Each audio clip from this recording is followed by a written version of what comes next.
I think a lot of people were underestimating what the BRICS summit in Rio was going to do. BRICS summit 2025 in Rio in Brazil. So here are the exact words from Donald Trump. He has been pissed off, as Politico has put it, but here's what he had to say. BRICS was set up to degenerate our dollar and take our dollar as the standard, take it off as the standard.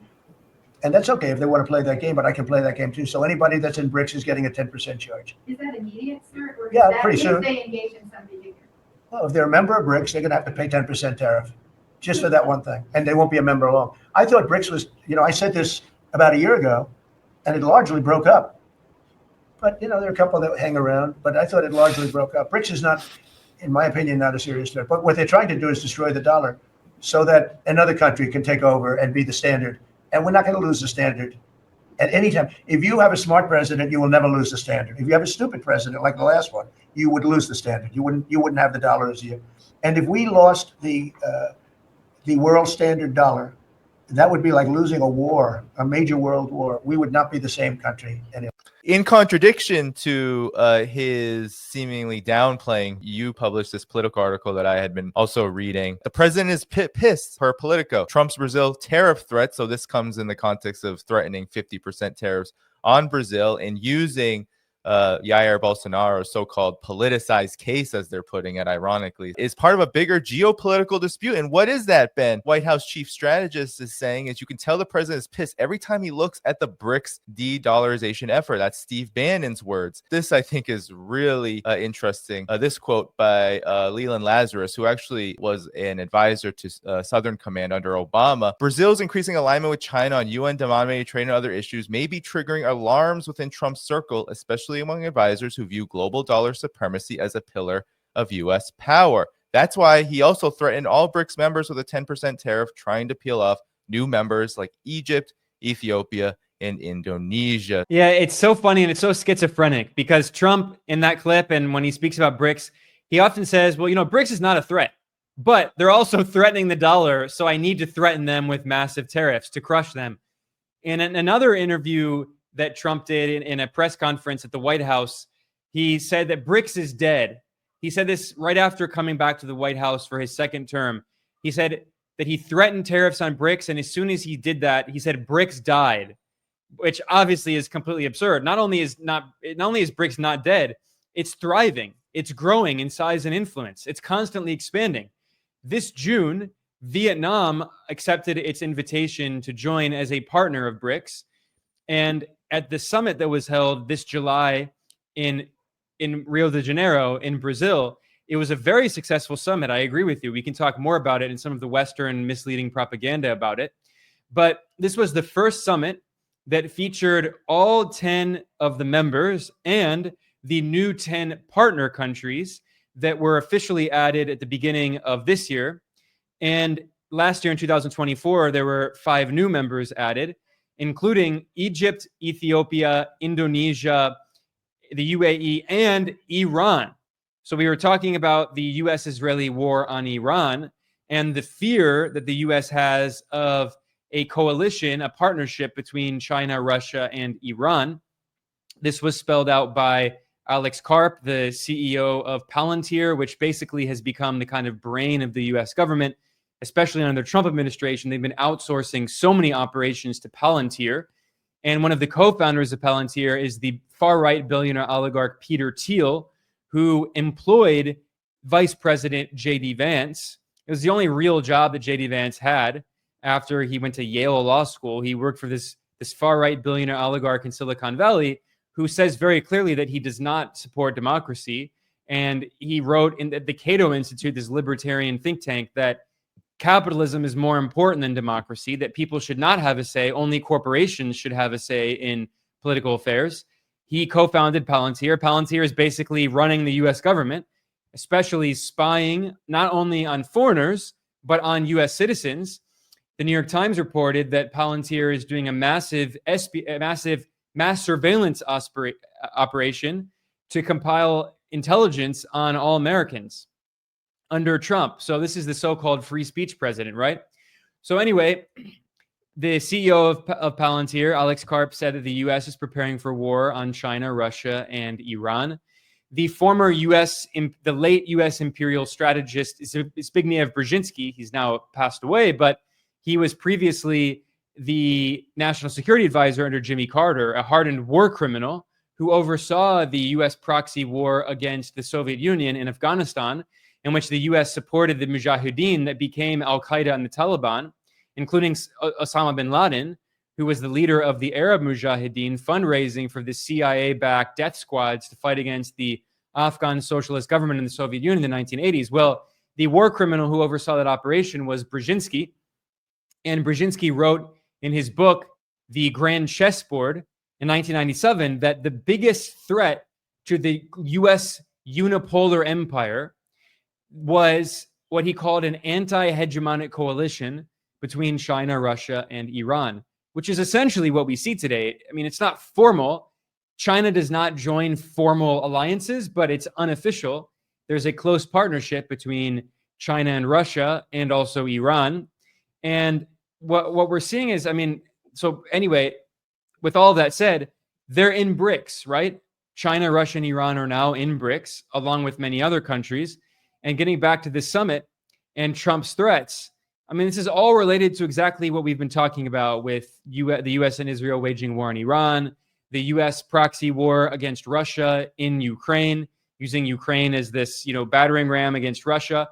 It's all part of the same strategy to try to maintain U.S. global imperial dominance, unipolar dominance. And of course, we're in an increasingly multipolar world. This is one of the main things discussed at the BRICS summit, along with de-dollarization. And the U.S. empire has really 2 or 3 main weapons, very powerful weapons. One, it has a big military, but we've seen that the power of that military is probably overstated because, the U.S. is now spending $1 trillion. I mean, I was already spending over $1 trillion per year on the military unofficially. Now it's officially spending over $1 trillion officially. But just because you plow money into something doesn't mean that you actually are investing that money well.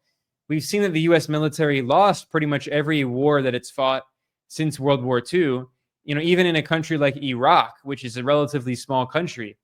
And now we see that the U.S. is losing the war in Ukraine. It's basically lost already. And they're talking about war on China. I mean, can you give me a break?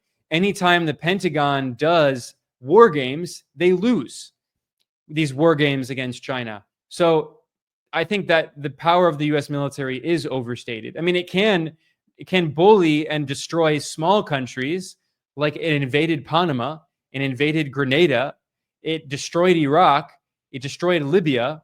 But when it's actually facing near peer strategic competitors like Russia and China, it can't win. So I think that's exaggerated. Another weapon that you could say is arguable, the U.S. has a very powerful media propaganda apparatus that it can use to spread propaganda around the world.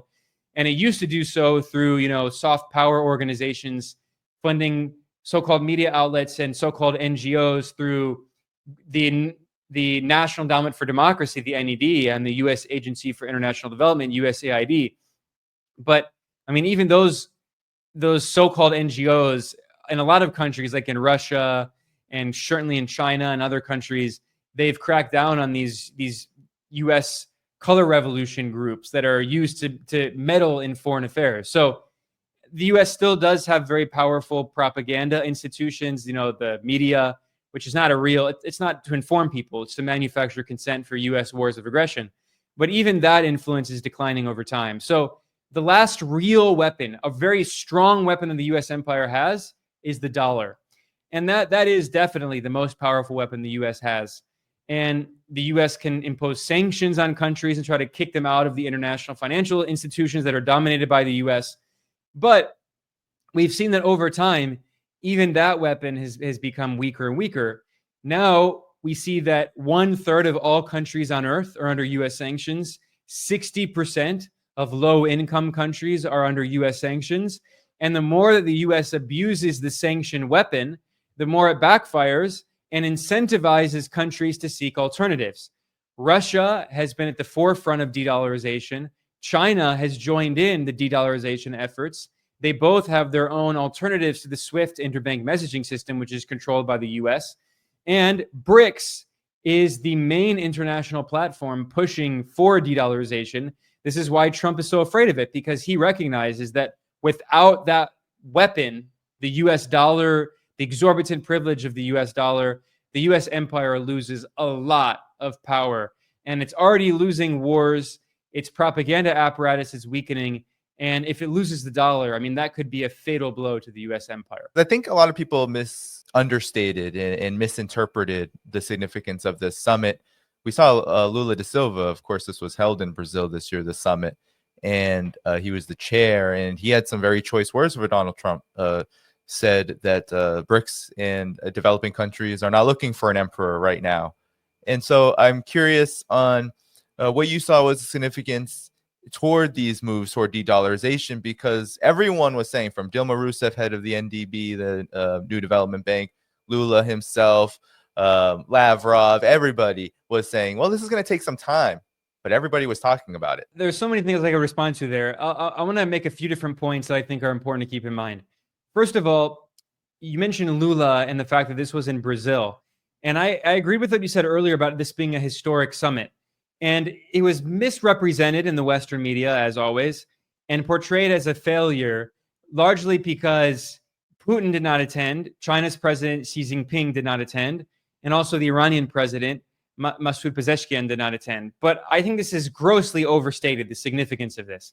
First of all, Putin spoke via video stream, and he sent probably the second most important person in the Russian government after him, Sergei Lavrov, the foreign minister. China sent the second in command of the premier, Li Qiang, who is a very important person in the Chinese government. Again, the most important after President Xi. And then, Iran's president, Pezeshkian, did not attend because he's preparing for a potential new war that the U.S. and Israel are going to wage against him. We already talked about this. I mean, if he's concerned that if he left Iran, the U.S. and Israel would restart the war. And then, they don't have their commander-in-chief in the country as they're fighting a war. I mean, he was also concerned that he could be assassinated as he was traveling. So, obviously, when, like I said, the war in the U.S.-Israeli war on Iran is not over. It was paused, but it's not over. So, of course, he didn't attend. But, okay, so really, also, Putin didn't attend the summit, the BRICS summit in 2023, which is also historic. It was the first summit where they expanded and added new members, including Iran, Egypt, Ethiopia, the UAE. And at that time, Putin didn't attend because of the arrest warrant issued by the ICC over the war in Ukraine, which is so deeply hypocritical and absurd, because we've seen that Netanyahu, the leader of the Israeli regime, who's carrying out a genocide with the support of the US, there's an outstanding ICC arrest warrant for Netanyahu, and he's traveling constantly to Washington, going over European airspace. The Hungarian regime is supporting him. Viktor Orban loves to portray himself as like anti-woke and like fighting against globalism. But meanwhile, Hungary is also staunchly supporting Israel's genocide and doing everything it can to support Netanyahu, like the US regime. And that's why Hungary is actually withdrawing from the ICC in solidarity with Israel's genocide, because it's doing everything it can to support the Israeli genocide. I mean, Hungary has always been Orban he sometimes claims to be, I'm fighting against globalism because he's pro-Russia, but he's always been deeply anti-Muslim and Islamophobic, and has been allied against the revolutionary forces in West Asia, against the axis of resistance, helping the US and Israel fight against the axis of resistance. So, I mean, there's so much hypocrisy. Anyway, getting back to the ICC, Netanyahu is the European regimes that are also supporting the genocide in Gaza are helping Israel carry out this genocide and allowing Netanyahu cross over their airspace. And yet they're the ones saying, we must arrest Putin. We have to arrest Putin because of the ICC arrest warrant. So this shows why these international institutions have been destroyed by all these Western regimes that talk about the rules-based international order, but they don't follow the rules when it's convenient for them.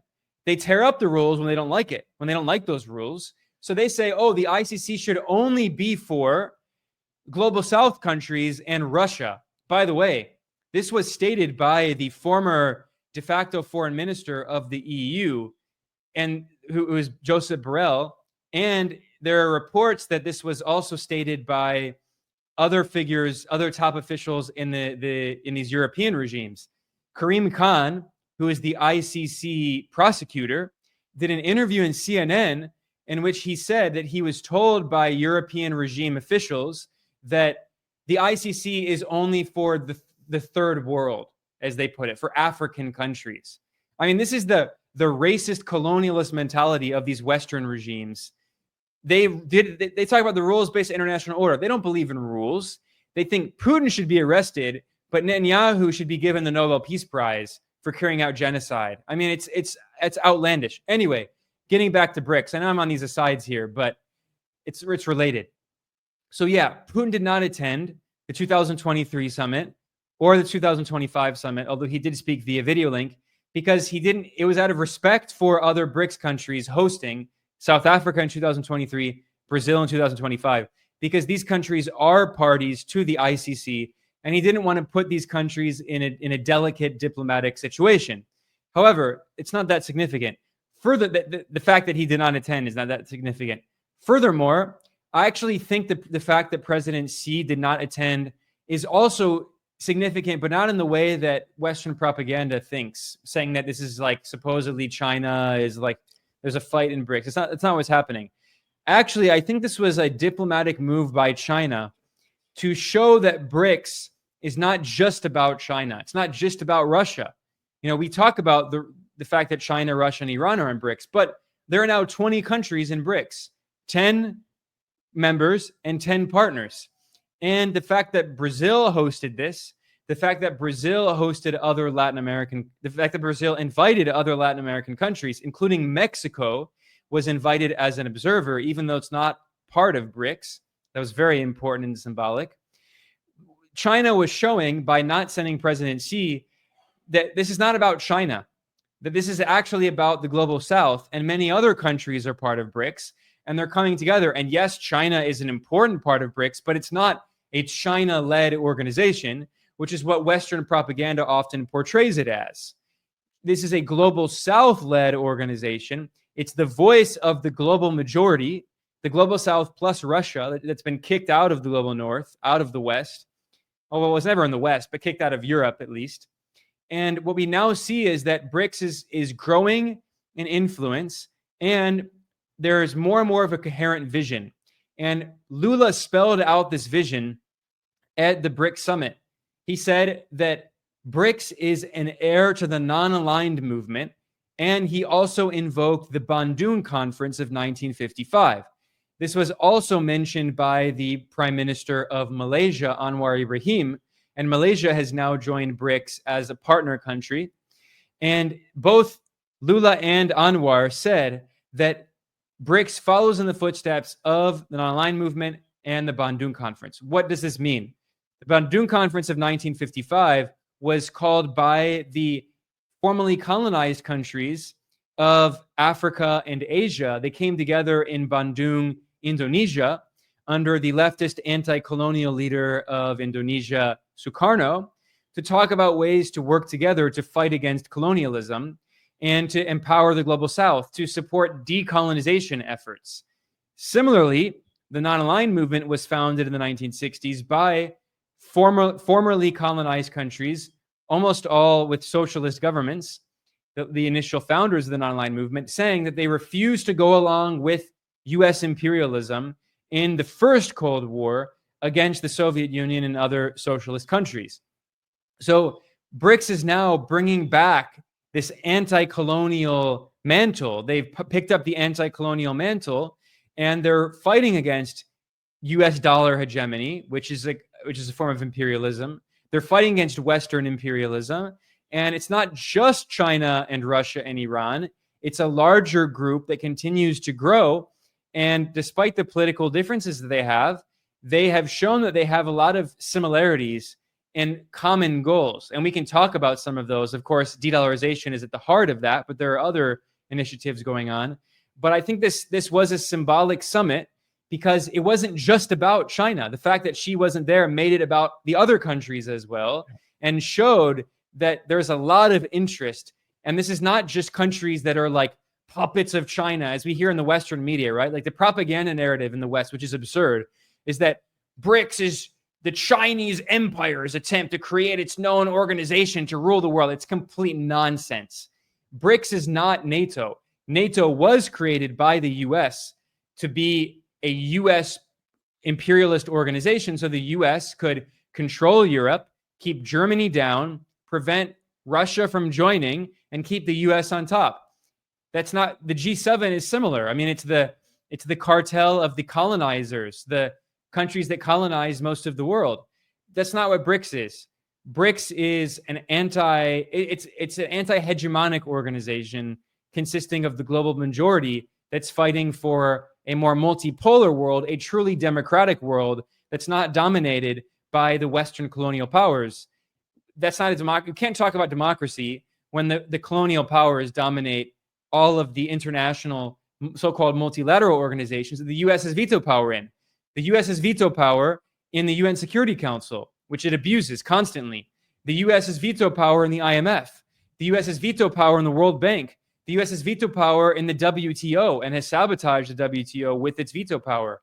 BRICS is trying to create a new global order that is actually democratic, unlike the U.S. global dictatorship, which we saw under the unipolar era in the 1990s. How about you talk about some of these initiatives that BRICS were discussed at the summit? Because yes, Donald Trump makes a huge emphasis on de-dollarization. But if anybody knows anything about China and Russia too would very much do something like they did, which is not go to a summit like this so that other emerging, developing countries, those in the global south, can be more of an emphasis. Then, you don't know China then, because China would do such a thing in a heartbeat.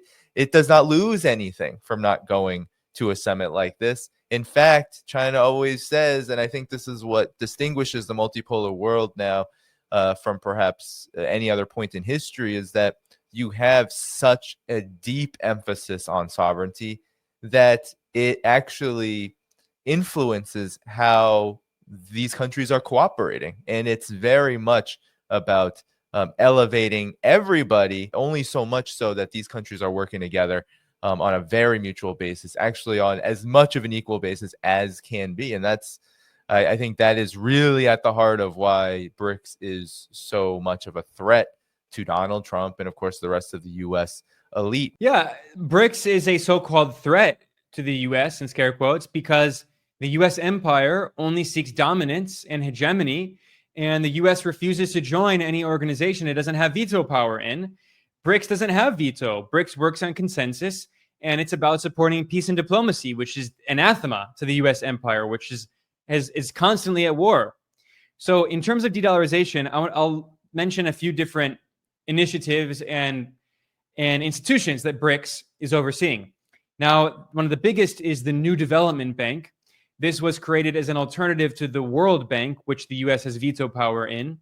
And the New Development Bank, the NDB, is currently led by Dilma Rousseff, who's the leftist former president of Brazil. She's from the same Workers' Party as the current president of Brazil, Lula da Silva. And both Dilma and Lula have been victims of U.S.-sponsored lawfare, judicial warfare. The U.S.-backed judicial coups against both of them, against Dilma, who was impeached on completely bogus charges by U.S.-backed groups.